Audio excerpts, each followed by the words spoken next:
Greetings and salutations, Dave Duveford here at the DIG Agency. We're doing it live with another Ask Me Anything session, Q&A session for insurance agents. The purpose of this live training is very simple. You've got questions about the industry of selling insurance successfully, we've got the answers. So if you have questions about anything related to sales, marketing, scripting, different products that are out there like final expense, Medicare, ACA, whoops, okay, etc.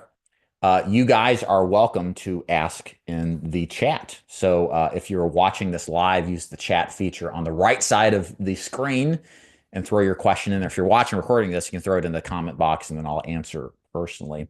And of course, if you've got questions about joining the DIG agency, I'll be happy to answer those as well. In the meantime, throw your questions in the chat. I always like to start off these live trainings with some sort of helpful training, kind of on a broader base to start off things.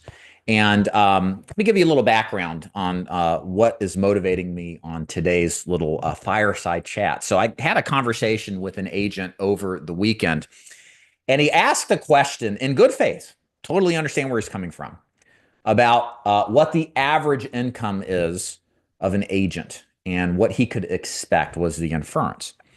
And I answered it, and I'm going to tell you what the answer is in a minute, but it gave me some pause to think more about kind of the nature of questions that people are asking and really to, hopefully help you better understand things, I think, in a different way. So what we're going to start off with is somewhat of a mindset perspective shift training.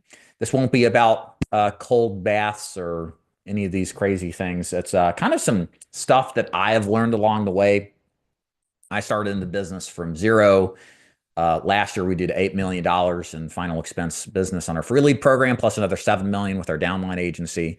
And I've had a lot of hard knocks and lessons learned along the way. And one of the things that you have to do, I think, is change some of your perspectives on how you approach the business and how you ultimately take responsibility for things. So these are some things that I have gathered along the way that I'll kind of give you a story of my own experience with and others as well. And I guess the goal of this is to help you guys reshift your thinking in a way that will open up opportunity to you and allow you to control your destiny, if you will, and have more of an impact in the way that you want to. So let me start off with what this particular agent was saying. So he had asked me what the average income is for insurance agents, or I think for the DIG agency. And my response probably was a surprise, but I told him I don't really like that question. Because the truth is, and you may not know this, again, this is good faith. It's not a jab at all to this agent, even if you are asking this question. The truth is that you may not know about this business. And this is true of all performance-based business. This is true in sports. This is really true in life, is that the minority, the very top performing minority, always exponentially receives the highest income relative to everybody else. You can complain about it, you can whine about it, but the reality is that the average does very poorly across any organization in any line of performative effort. And so when you ask things that, which in a normal capacity, if you're just getting a job, let's say, that doesn't require that doesn't have a direct impact on performance as to how you're getting paid, that might be a fair question. But when you ask that in the context of sales, which is 100% performance built, near 100% performance based, understanding the Pareto principle, that 80-20 rule I just kind of verbalized, is that you don't want to be average, is the point I'm saying. And instead, what you want and what you want to be thinking about and how you want to be, where you want to perform, is how can I be in that minority group that performs at the highest levels relative to everybody else? Okay. And what that does is hopefully shift some of your thinking, because once you've recognized the truth and that the minority make the majority of the money, then you got to be thinking about not being just average. You need to be well above average. And what steps are you going to take to be in that top echelon? Because it's in that top echelon where the money is really made, where the significant income is potentially viable. And by the way, I'll give you what are those things to be a top 20 producing agent. It's very simple. You have to have work ethic. You have to put in the time. You have to be as humble as possible with your ego. You need to take correction and apply it the first time. So when your coach or your trainer or mentor, no matter where you are, says you're doing this wrong, you need to do better, dip the ego. Don't take things personally. And even if you don't quite understand why you need to change something because it doesn't make sense to you, do it anyway. Let the wisdom of the person training you prevail and adapt those changes to then see the results. And the thing is, a lot of people get stuck here. They don't want to change. They don't want to take a chance. They don't want to put in the overtime or the extra time because of good reasons or bad reasons. So there's valid reasons, there's invalid reasons. But that's less of my concern about what's valid and invalid, but what is required. And so, long story short, is when you're coming into this business, I really, truly only want you to do this business, whether it's with my company or with another company, if your mentality is, how can I be a top 20%, 10%, 5% agent? How can I be amongst the very best? Because the people that are extraordinary do extraordinary things. And chiefly around it is in their work ethic, certainly a level of talent. Not necessarily, though. This business can be learned. It is a skill set that isn't like natural necessarily. It's good to have some natural instincts towards sales, but you could be like me, complete introvert, played video games my whole high school career, didn't do anything sales oriented. And then I allowed myself to learn how to sell and connect with people and learn from it in an interest to better myself. So you have to have that. That's the thing that you need more than anything else is the ability to adapt and learn and apply what you've been taught as quickly as possible, not to make the same mistake repetitively. So come into this business, no matter where you end up, with that expectation and with how can I be the best? How can I be amongst the best if you think being number one is out of sight for you? How can you be amongst the top 20% and do what it takes to be there? Okay. Some other things that come to mind.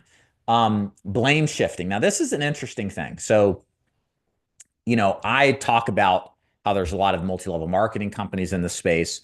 I talk about a lot about how there's a lot of amateur trainers, people who aren't very good at what they do, or the agencies built off of poor training or poor leads. And all of that is certainly true. But what you want to be careful of is always feeling like you have to, like the reason you're failing is because of something else.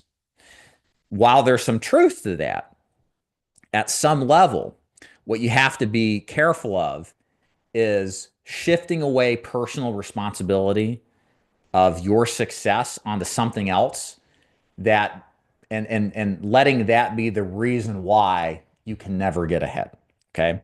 So you hear it a lot, the lead sucks, the training sucks, the business sucks, this sucks, that sucks, right? Whatever. And it's different derivations. Be very aware of not letting that define your approach to the business. If you find something isn't good, you still have the power, if you have the wherewithal, to understand that, yes, this isn't good, but and this is the important thing, what am I going to do about it? How can I make this better despite the odds? And there are good agents that make good money at bad organizations. It's true.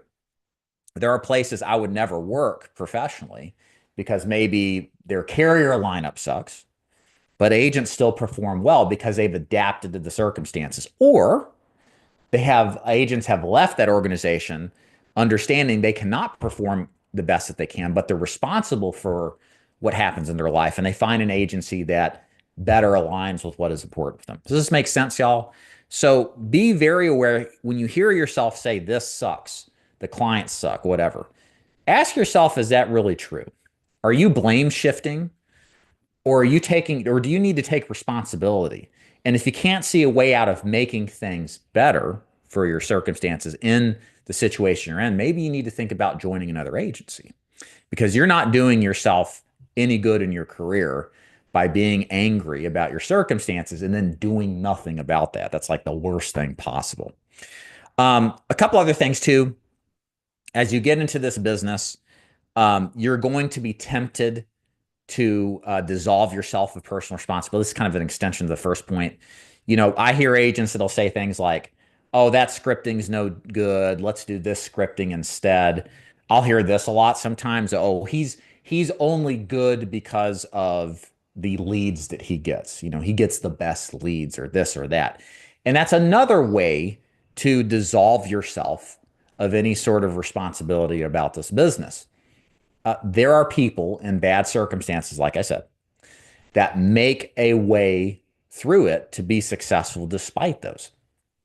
And what I don't, and again, the takeaway here more than anything is I want everybody that's coming into this business, whether it's with me or another organization, if you want to have success long term, you have got to live your life and do this career with 100% personal responsibility. I read a Brian Tracy book. I think it was, is it over there? No, I gave it away. I think it was like Advanced Sales Training Tactics, or maybe it was one of his other self-help books. And the only thing that ever stuck with me that he did was the phrase, and repeating the phrase as a mantra, "I am responsible." Repeat after me. "I am responsible." Whenever you have a circumstance, more or less is what he would say in his book, like, and something happens your way, say, "I am responsible." If something happens that doesn't go your way, you're a victim of something. Even if that's the case, say and believe that "I am responsible." It doesn't mean that it's your fault that you're a victim. That's not the point.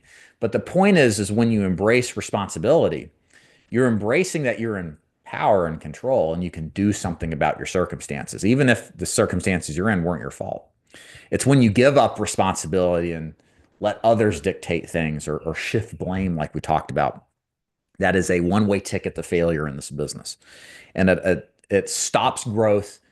It disconnects your personal responsibility to being and getting improved, or getting improvement. And eventually, if you're not growing, you're dying, ultimately. With that said, other things here too, before we take some questions, is, discernment. This is really important. This business is tough. And even when I say things like "I am responsible," and, look at your perspective shift, look at things differently, you're still going to have difficulties. There's still going to be tough things about this business. There are going to be things at any agency that aren't perfectly aligned with what you want. You may have a circumstance where, the clients are tough, or maybe your carriers aren't best. Okay. The truth is, and I've been in business since 2007 in some form, personal training, gem, and insurance.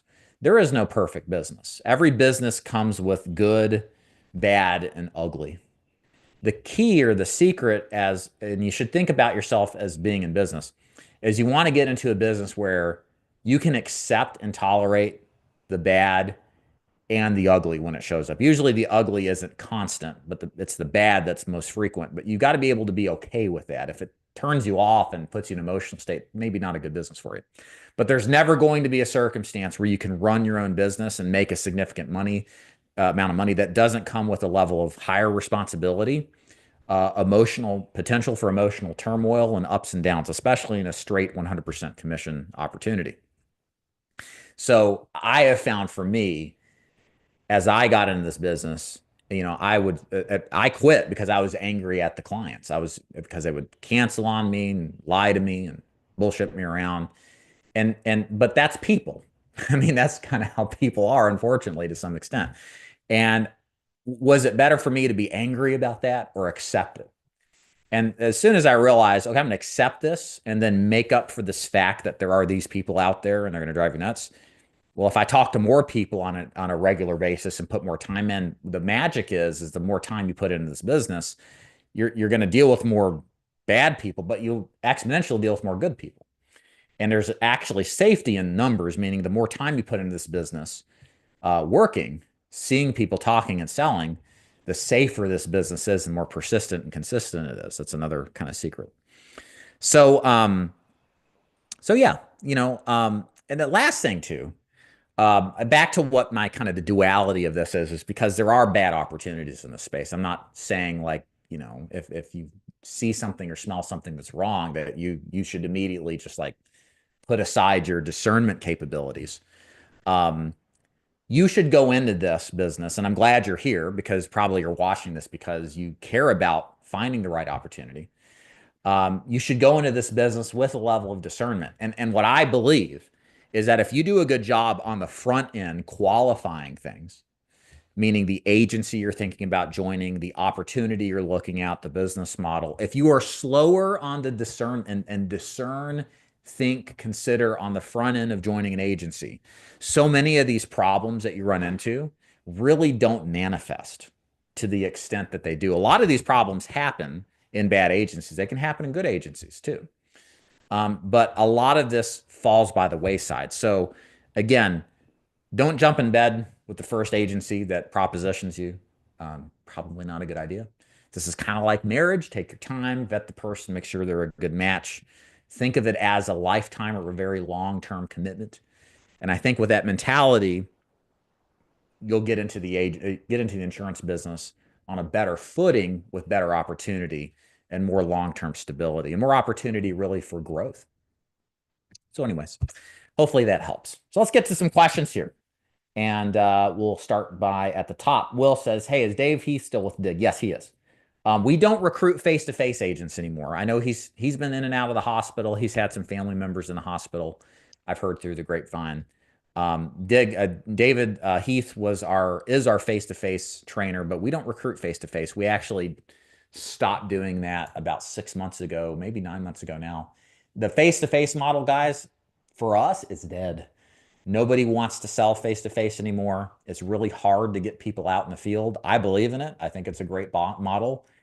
With the advent of COVID, there's been a huge shift in the interest of how to sell insurance successfully.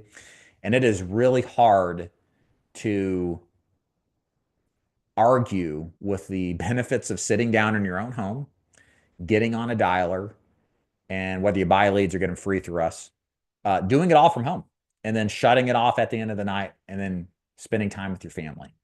The alternative is you're on the road for an hour and a half just to get to your first appointment. For many face-to-face agents, ask me how I know. I did face-to-face for many years selling final expense.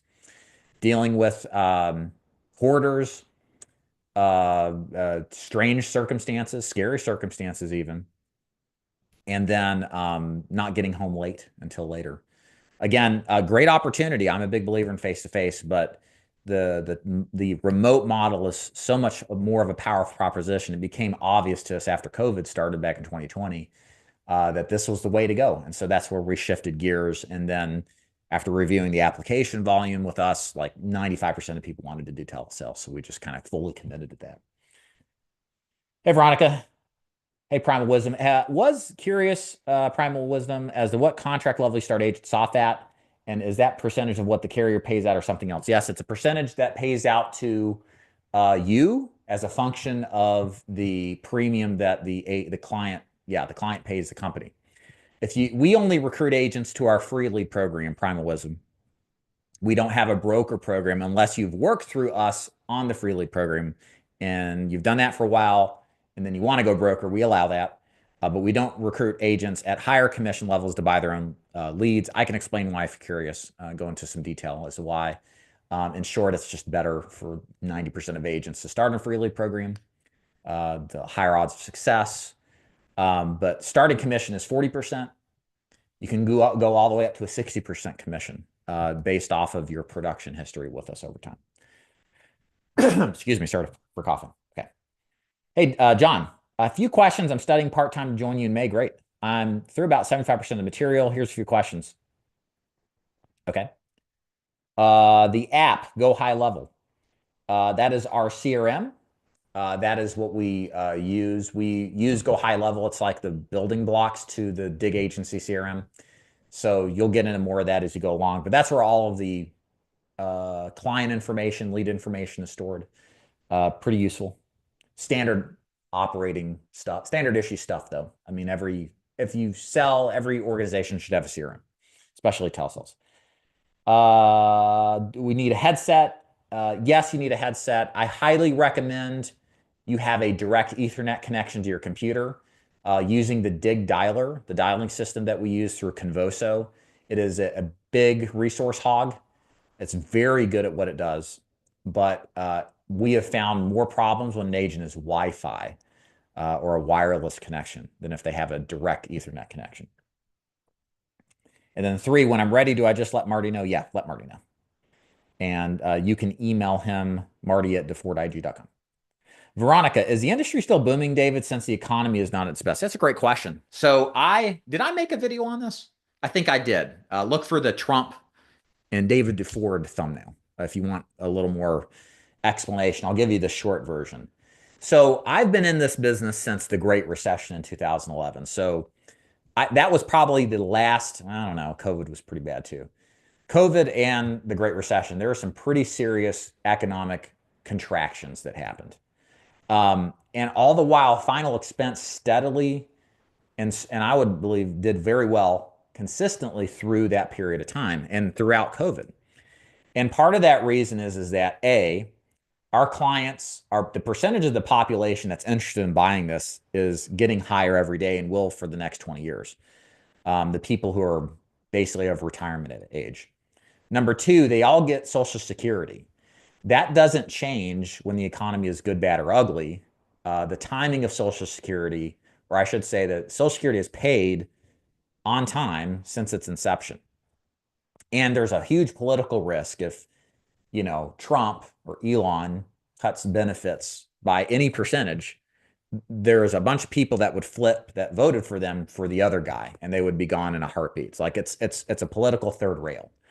And I don't see that really changing because of the demographic shift. There's more and more old people that are going to depend on Social Security for their retirement. There would be just vast social strife and political ramifications if that changed. Why is that important to us? Because our clients are going to predictably get paid regardless of a good or a bad economy.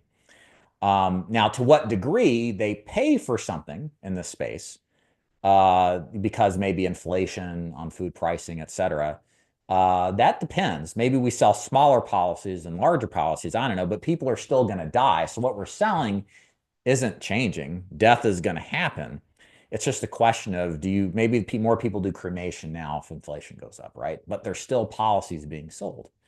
So I don't see this really shifting at all. And another good thing about final expenses, there's not really a government-backed impetus to centralize or federalize this business like ACA or Medicare. It is an independent, still somewhat capitalist, I guess you could say, business model. And it has everything I like in it. And from what I learned when I first started in business as a young 21-year-old man in personal training, that business model was highly discretionary. When the Great Recession started, I was doing group personal training at like $400 or $500 a month. Well, people could turn around and join a group class for, at the time, $50 to $100 a month and get similar results. And that's what a lot of people do in recessionary times is they don't necessarily stop doing things. They just don't make as big of purchases. They trade off. Maybe instead of eating steak once a week, they go down to burgers once a week, right? So they still do the thing, but not at the same expense. So my take on it is, in the final expense space, you're always going to die. Death is going to happen. That doesn't matter with the state of the economy.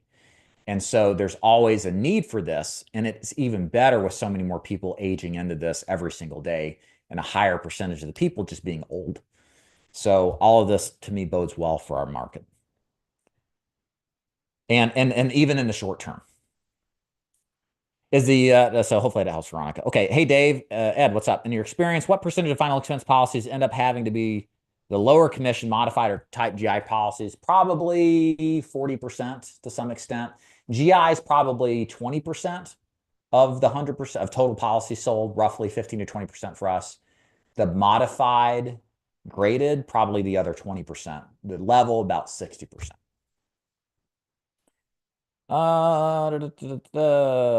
Bob, once on the free lead program, can an agent stay? Yeah, you can stay on free leads for eternity. We don't mind that. We don't encourage people really to even go broker.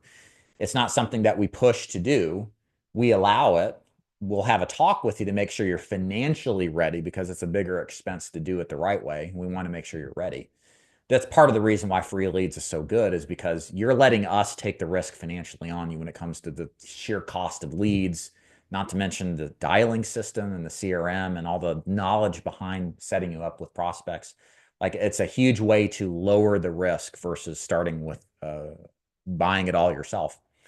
But yeah, you can stay in free leads forever. Completely fine with that.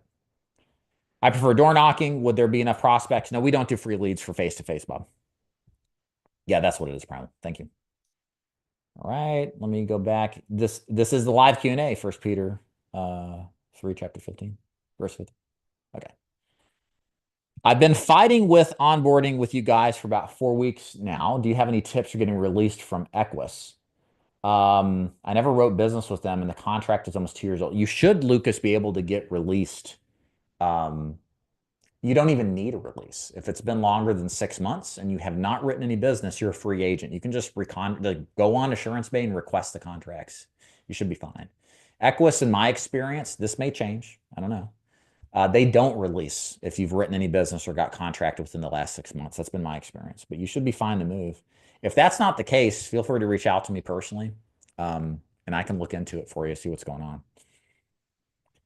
I just terminated from AeroLife on Friday. They told me when I was hired they would have leads to support the endeavor. That leads are provided were 2 to 6 years old. My results are meager. When do agents move on? Or hey, Redley, when do agents move from free leads to broker? At their leisure. They don't have to ever. We don't, like I said, necessarily encourage it, but the option is there if you would like to. I believe a follow-up question would be like, okay, what would be ideal if somebody wanted to move from free leads with us to broker? Meaning, for those of you new, from getting your leads for free to a higher commission contract, but having to source it yourself. I would want you to have several months of cash on hand to pay for your living expenses. The more money, the better. That's so important in this business. You got to be able to carry the cost of your CRM, your dialer, marketing cost. Marketing costs easily are $3,000 to $5,000 a month is what I would suggest. And not just 1 month either, probably several months. So it becomes pretty high. It can be done, and you can do it for less, sure. But again, time and again, this is why we moved to the free lead model. We found that agents would come in with less than necessary. And after a bad week or two, start making bad decisions, waste even more money on the wrong types of leads, and then eventually flush out of the business prematurely. So that's why free leads is so good, is because you can develop the skill sets without the financial pressure that brokering provides. Do you see a higher close rate in person versus telesales? And what percentages do you see? So our best agents over the phone are closing one sale every 2.5 to 3 hours. So that means, if they're on the dialer for 40 hours and they're closing one every 3 hours, that's 13 sales. It's pretty good. Whereas if I were an agent, and you got to consider the drive time as well as going home and the totality of it. Like when I was full-time, I was working 6 days a week, probably, and I was unusual. I was never a great agent. There's agents who have even better metrics than mine for sure. But I was probably putting 60 hours a week, and I would do about 15 sales. That was probably my best, at peak performance for me. But I would do 15-hour days, 3 days a week, 8-hour days the other 3 days a week. Maybe it was 2 days, maybe 5 days a week. I think I was working 5 days like that. And so around 50 to 60 hours total drive time, probably more than that when you add it all up. And then I would extract 15 sales a week from that. So yeah, it just, I think, to me, close rates are good with either. They can be great with either. The key is to A, playing to your strength, and to B, playing to your odds of success, which is why, again, I'm, obviously promoting my stuff, because I'm a big believer in free leads, because it just removes the biggest impediment to success, which is financial stress. I really think that's a huge reason why a lot of people struggle. but close rates can be good either way. Okay. Brazy. Is Symmetry Finance Group not the place to go? I'm currently been with them for 2 weeks. More I hear, more I'm questioning my decision. Trust your gut, Brazy. I'm sure Symmetry is fine, as well as any agency is fine for some people, but it isn't for others. And so if you find that's the case, and what I see, if you find that's the case, trust your instincts and leave.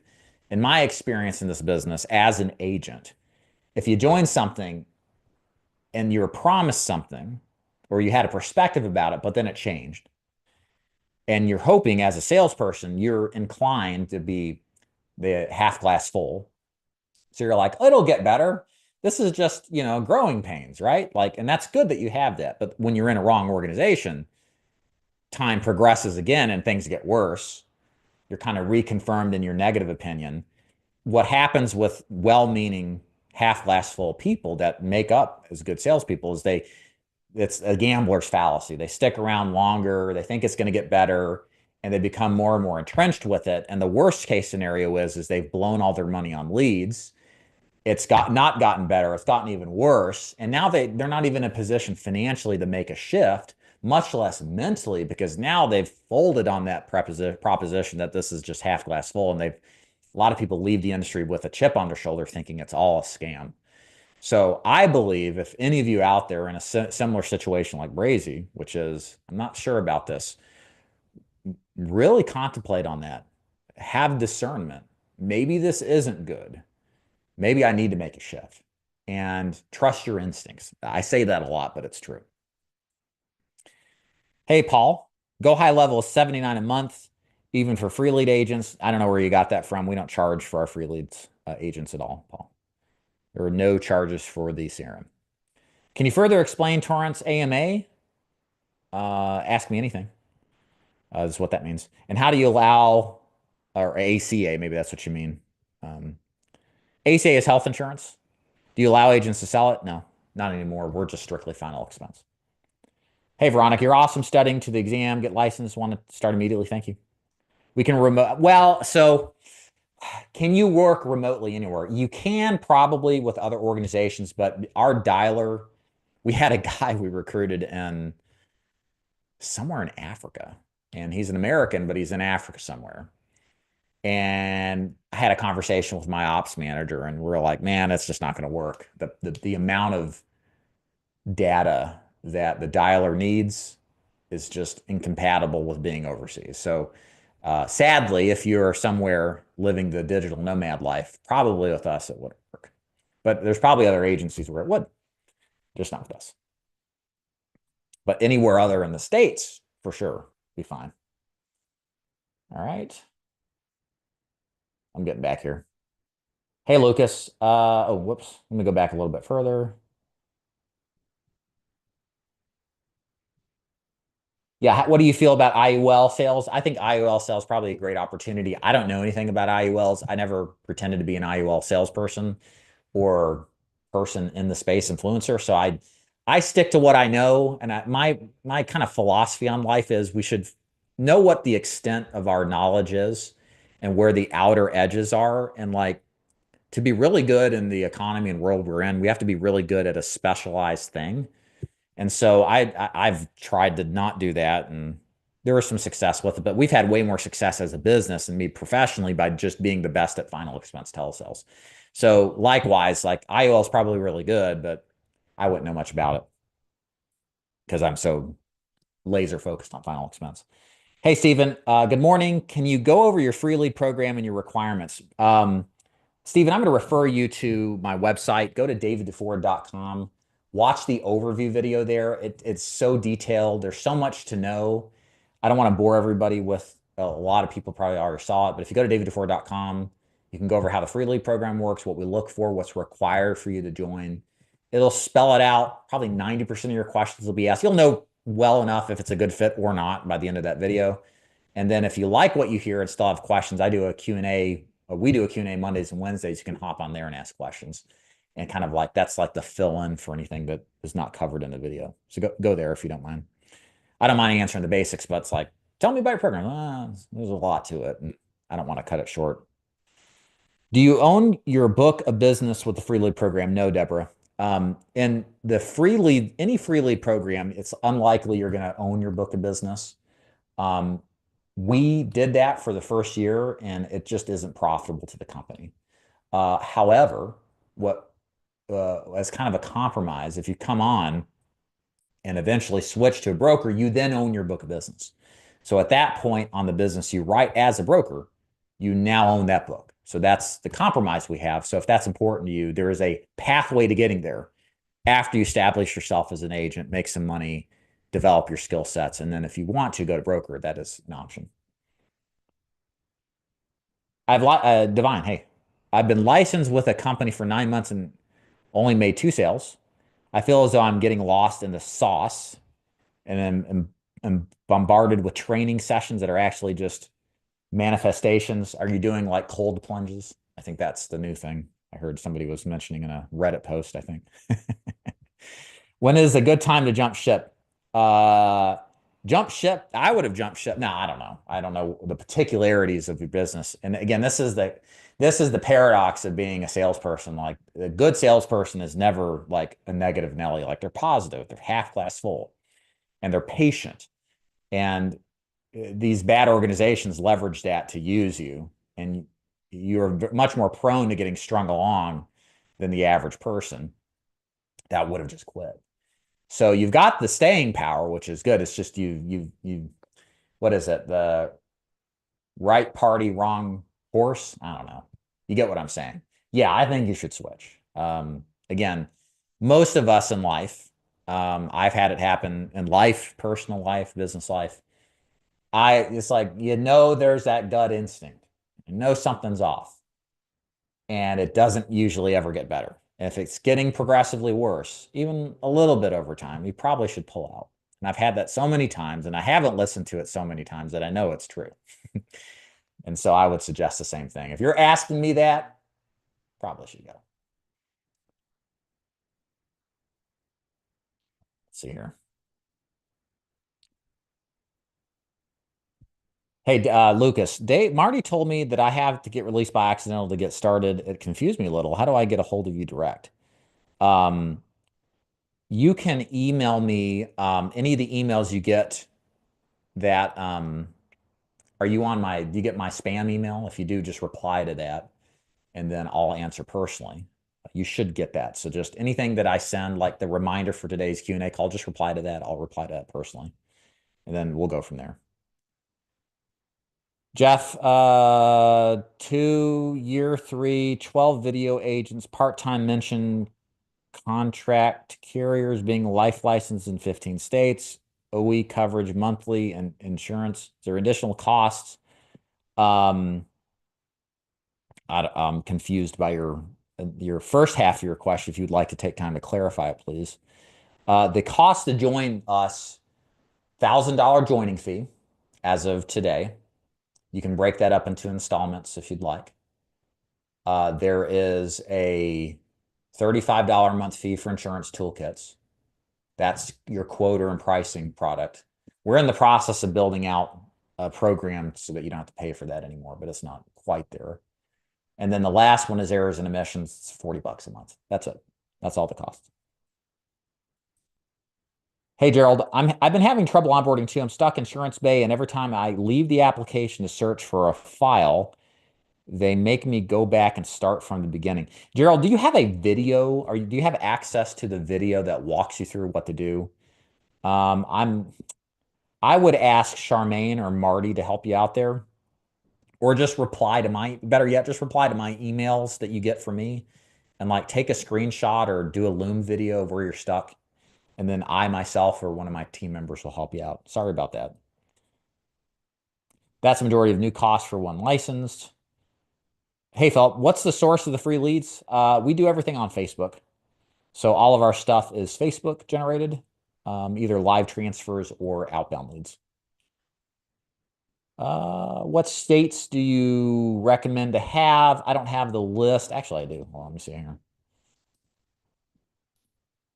The 12 are Texas, Ohio, Alabama, Louisiana, Michigan, Missouri, Florida, Georgia, Tennessee, Kentucky, Mississippi, Oklahoma. Just go back and rewind that if you want to hear that again. We go over those as you get onboarded though. So it's like, if you're like, what was that? Well, rewind it, watch it then, or um, you can just wait till you get accepted and then pay it then. Let's see here.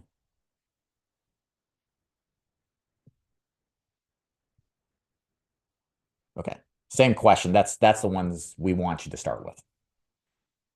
Bob, I would look at FX contracting. Um, if you want to buy your own leads. For a free lead organization, probably I don't really have one for free leads. I was considering purchasing your CRM. I like the AI appointment setting features in the demo. Does the CRM include call recording? I don't think so. I think that is a dialer based thing. So DIG Dialer does, if you get that. Perfect. Yeah, follow up questions on that if you'd like to. Peter, I just got my license for my home state. On the email, it says after January 1st, life agents who sell life insurance policies other than term with no cash value must complete satisfactory for contact your Department of Insurance. It's probably what are you, California or New York? Probably one of those states. There probably some additional educational requirements, is what I figured, but I haven't heard of that yet. Is there a restriction to work in different countries with your CRM? No, you can work wherever you want to on the CRM. What made you stick to only final expense telesales?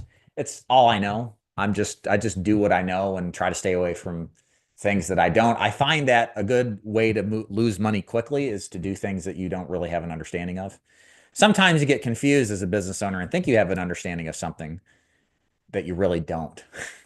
And it's a good way to divorce yourself from the money that you've worked hard to get. I need the best agency for final expense telesales, evening part-time agent, good in enough states. That would be us, in my humble opinion. Hey, Ray, I have a downline agent that wrote a policy on himself and his wife's mother for over 6,000 AP. Got advanced on it and then stopped paying. Yeah, it sure handles like fraud. It sounds like fraud, Ray. I mean, look, in this wonderful country we live in, you're innocent until proven guilty. How do you know it was fraud? I don't know if you could prove that. There are some things that I would go after. For example, you can ask if the application was completed electronically, you can get an IP verification of where it was completed. But still, that doesn't prove that the mom wasn't there at the time of sale. You could also see where the text message occurred. Where did the text go? Did it go to the mom's cell phone if there's a text verification or even a voice verification? So these are some things you can check into. Yeah, it's a hard thing to do. I'm surprised they actually advance commissions on what's called controlled business. That's like the oldest fraud trick in the book in this business. Most carriers don't pay in advance on it for reasons you experienced because people are schmucks. Okay. The issue I see is having to get your foot in the door. Great companies like yours fill up quickly, and we have to take what we can get. We are always recruiting, FD. There is no limitation to the amount of talent that we'll recruit. We're captive in the sense that you have to do all your final expense business if you want us to give you free leads. Like an organization like ours, a relationship with us doesn't work if you're like, oh, I'm going to keep these high commission contracts here, but only do a few of these low commission contracts there because the temptation exists to steal from us effectively by taking the leads and then writing business out. So I'm not saying you would do that. Probably what most of you wouldn't. But all it takes is one or two really like narcissistic, selfish individuals to abuse the system. And we're the ones that carry the cost because we never made the money. We just incurred the cost of leads. So hopefully that understand. But if it doesn't work for you, we do release. What states are needed to begin with DIG? I covered that, Phil. If you want me to repeat, let me know. If we don't own our book of business, what is the advantage staying on board with your company? I mean, the advantage with staying on with us is that you don't worry about leads. You don't worry about the system. You actually have access to excellent training. You have an actual opportunity that's really good. And what I would suggest, and my suggestion is, or I'm inferring, is most opportunities are bad. They are. in some form or way or another. Either the commission's low relative to the amount of money you have to spend on leads, the training is amateur or just non-existent. It's an MLM scheme where recruiting is more important than selling. There's all sorts of things that are impediments to being successful. And so what we tried to do is build this machine out that allows agents, again, our ideal agent is somebody who wants to learn how to sell and make money selling insurance. And so we built the best system possible with the best technology, the best training systems, and the best leads. We routinely are told that by our agents, that these leads are better than anything they've worked elsewhere. By the way, many agents come from being a broker somewhere else to work with us. So it's not everybody starts off brand new with us. And we wanted to build that platform because so many agents fail out of this business. It's most.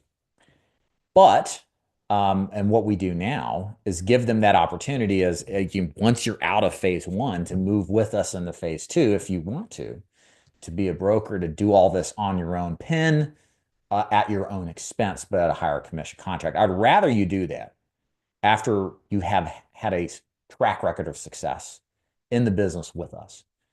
And that transition is much easier to make, I believe, after you've done that. So I just feel like for us, that's what we provide to the market is a legitimate opportunity. There's a joining fee. You have to pay your way to get in. It's not for the faint of heart. We have expectations that you'll show up and work. It's still going to be tough. It's not, so these are the things that you got to do to join us. We don't shy away from them. But I think with that said, on balance, relative to what else is out there, I think it's the best thing going if you want to do final expense telesales. Let's see here. What additional costs are there to get started? Your March 12th YouTube video did not mention. If you go to the website, Jeff, daviddufour.com, you can watch the video. That's the video to watch. That overviews everything. The March 12th video is from a month ago. I don't know exactly what it covered. If that's the opportunity video, it does mention the joining fee. But if it's not, I don't know what it is. I do so many videos, man. I can't keep up with it. That's like I don't remember what I did last week. That was a Donald Trump video, but other than that, the week before, no. I know there's a joining fee of $1,000. You pay it as soon as you join, basically. Also, can you or you can set it up into payments as well. Get with Marty on that. Also, can you give a little insight on the training? Does it consist of videos? Yeah, sure. So training with the DIG Agency is really good. And I'll just go into kind of the bullet points of how our training operates. So number one, you get to listen to real life sales calls of top producers. I mean, agents that are writing 10, 15, 20 apps a week. You literally get to listen to multiple sales calls, but it gets better. One of the biggest requests that we've had in our agency is the ability to role play the script. We are about to release AI Mildred. And what AI Mildred is an AI voice prospect. We've trained the AI to act as a final expense prospect.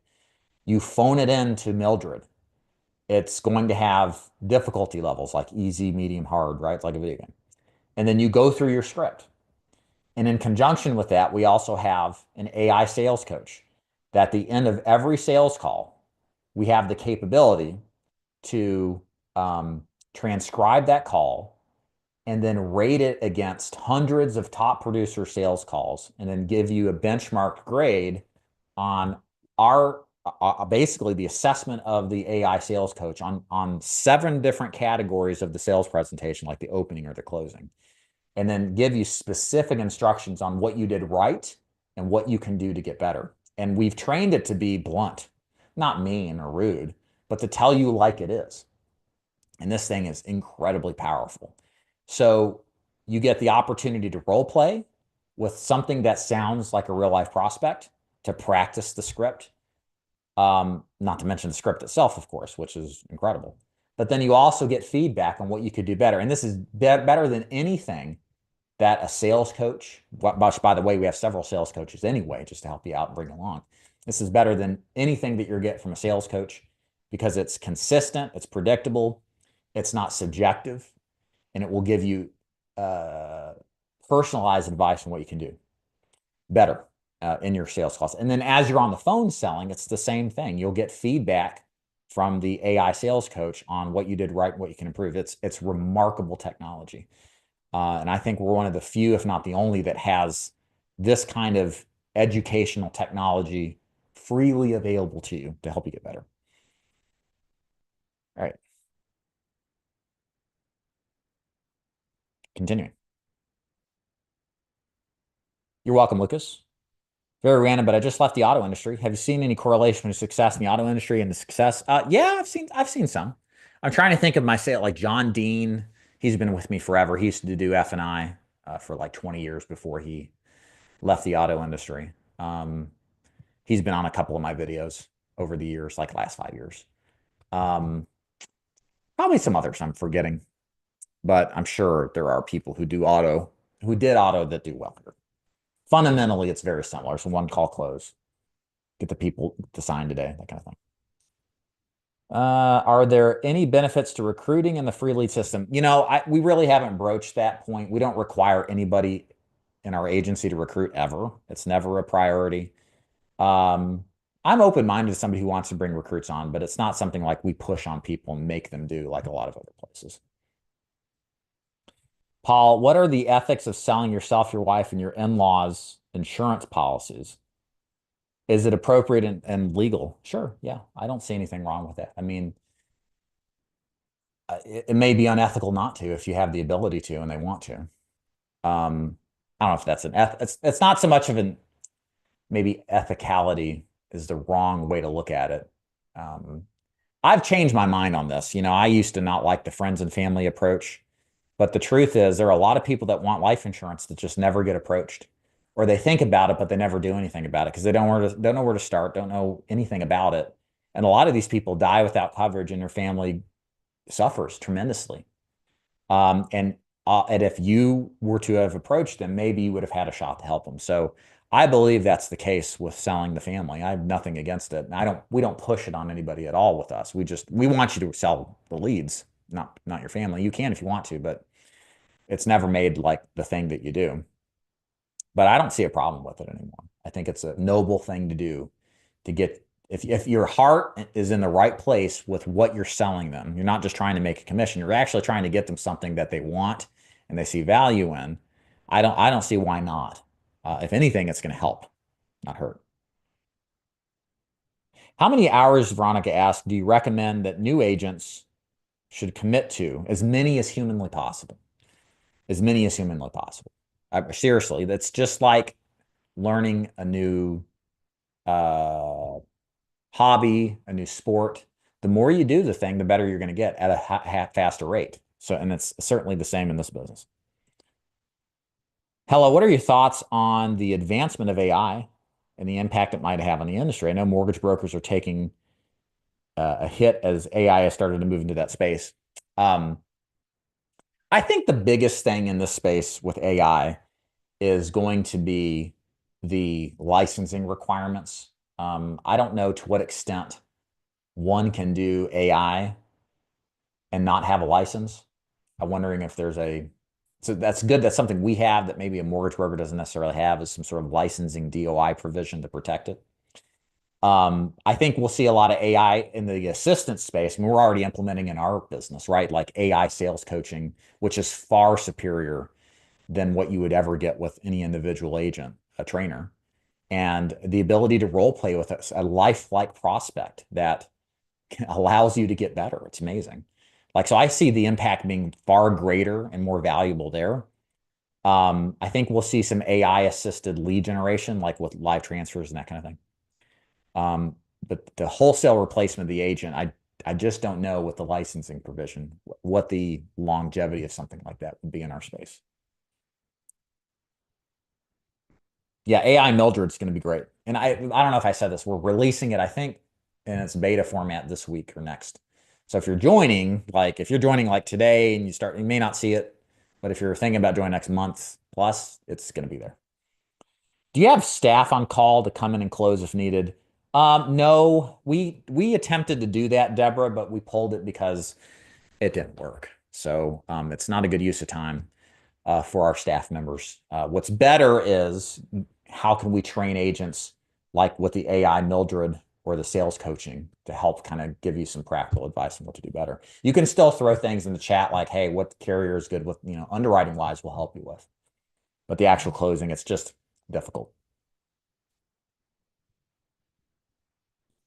What about renewals? No renewals on free lead business. That's typical in this business model. That you don't get vested at all until you are a broker. The time frame depends on your ability to be able to actually financially and and I'm not saying this to be a jerk. I'm not. This isn't personal. This is just for anybody. Being a broker is really freaking hard. It's hard enough to be successful as a free lead agent, but to have to pay for it out of pocket and manage it day to day, the emotional upswings, now that you've added in a financial component, you're risking your own money, I think takes a lot out more than anybody really understands unless you've run a business before. And so to what extent that we recommend that is it's based off of the individual and where they are financially and where their skill set is. It could be a matter of months. It could be longer than that. We don't have a time frame because everybody's different. I passed my life insurance exam. Hey, go Diego. I applied for license in South Dakota. A couple weeks usually, max. I think if you've already got the test passed. California is like a month. If you're in California, guys, get on it. It takes forever. Guam, hey, is it hard to sell Medicare in non-resident states? I've heard that there is a lot to memorize. Nah, I don't think so. I mean, if you're selling Medicare supplements, it's a standardized product for the most part. If you're selling Medicare Advantage like most people, perhaps, it might be better to specialize in several states as opposed to many for that reason. Roman says, want a digital nomad life, but don't like any of the traditional digital media opportunities. So I'll be on a beach in Thailand talking final expense. Sounds good, Roman. Was there a compliance issue working leads that were 2 to 4 years old? Maybe possibly for telesales. Probably not for face-to-face. Leo. How to tell the difference between a company prioritizing hiring over the quality of selling Medicare policies. Okay, in other words, you're asking me how do you know if they prefer recruiting or their emphasis on recruiting than selling? Let me speak more in general terms. I think that's what you're saying. If I'm not, let me know. I mean, it depends on really the first meeting, like what are they talking about? That's their tell. That's like playing with the hand in poker face cards up, right? If they're talking about the wonderful opportunity to build a team, to live a dream life, they show off their cars and their watches. They've got an enigmatic, charismatic leader, kind of like a cult deal that kind of comes in. And, like this is like textbook brainwashing stuff. And a lot of people are susceptible to it. It doesn't mean you're like stupid. It's just normal. We all find ourselves in these situations where we want to have an opportunity. We're desperate. And these people understand this. So if they're going along those lines of like a textbook, blue sky, like big opportunity and recruiting, and they're not talking about the meat and potatoes, you're likely in an MLM. For example, like what I've spent have I mentioned to you what car I drive? Have I told you how big my house is? Have I told you what trips we go on? I haven't said any of that, because that is not that that's necessarily bad, but it gets into this realm of selling the dream as opposed to selling the facts, right? I think having a dream is not bad.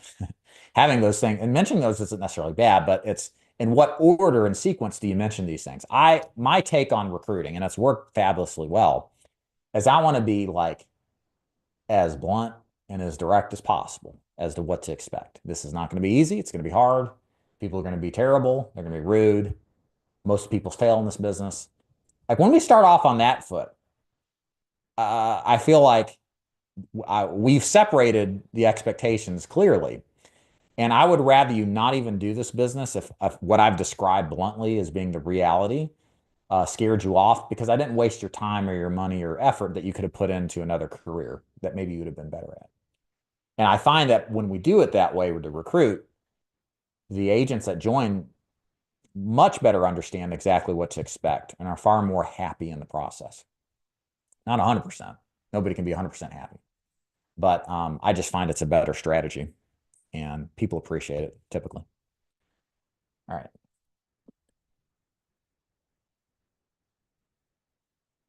Which one transitions from your Freely program when one transitions from vesting is immediate for future business written when you're a broker after you've been on the Freely program? Can I work anywhere in the world? Yeah, I had a guy that worked in Switzerland. Why he worked while he was in Switzerland is beyond me. I would not be working if I was in Switzerland. I'd be living and enjoying Switzerland, but he did. And I mean, he made it work. Weird hours though, 6 hours ahead and stuff. But yeah, you can do this anywhere in the world. Now, you can't with us because our dialer is not compatible internationally. It just won't work proficiently. And I don't want to waste your time. But there are organizations that will take you. Thank you for that. Appreciate it, Deborah. Hey, Sherry, I've noticed that I've been getting, and by the way, we're about to wrap it up. No, I didn't say Siri. I said Sherry. Sorry, my phone's talk to me. Last call for questions. Throw them out there in the chat. We're going to wrap it up. Sherry says, I've noticed that I've been getting a repeat of the same people as I've answered my free leads. Is this normal? I mean, people fill out multiple lead forms. To what extent that they're repeat? There's always going to be repeats. To what extent? Just depends. I mean, even when I bought leads as a face-to-face agent, I mean, if you stay in the same area and work it, you're going to start getting people filling out multiple lead cards. I had one lady who sent me in 5 years, 5 direct mail lead cards. And I signed her up 3 times and she canceled all 3, like within the first month. What did she say that was funny? Oh, no. Oh, that's what it was. It was I came in, it was 2 ladies living together. I think they were just friends, not lovers. You never know. Anyways, uh, the one lady that bought, she canceled. And then the other lady, I asked her at the time, I said, hey, what are you doing for your insurance? And she's like, I just have a 10-year term. This is back in 2012, right? And she says, I know I'm going to die beforehand. And I said, well, how do you know that? You got a term. You might outlive it. What happened? She says, I know, beyond a reasonable doubt that the rapture is going to happen within the next 10 years. And she was completely convinced. I was like, that's the hardest objection, the God objection. I don't know how to overcome that. I think by the second or third time I got there, I was like, what if the devil told you that? What if you're wrong? So I don't know. It's been longer than 10 years though. And then I had one lady who, yeah, Lollipop. That was her middle name. Anita Lollipop. I should there's a story on YouTube about her. She's hilarious. So back from the day I told the story like 10 years ago. Anyways, she had sent in a card when I first started in 2011. And like the last time I got a card from her was in like 2019. So there's repeat offenders. They eventually buy from someone.